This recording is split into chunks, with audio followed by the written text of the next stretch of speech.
Hey guys, what's up? It's me, Lydia Marie. Welcome back to my channel. Happy New Year's Eve. I do believe by the time you're watching this, it'll either be New Year's Eve or the day before. But I'm coming to you very quickly today with another makeup and meditation kind of vibe out and chill out with me.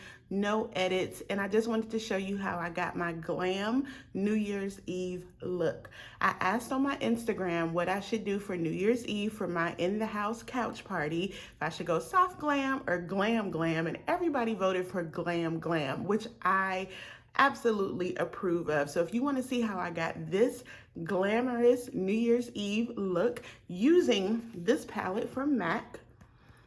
This is a MAC Art Library palette, and this is in the shade range Flame Buoyant. I really like this palette. I use it on my eyes and on my lips, surprisingly. So if you'd like to see how I got this beautiful New Year's Eve look, I hope that you will keep watching. Before you do, don't forget to hit that subscribe button and the notification button so you never miss a thing.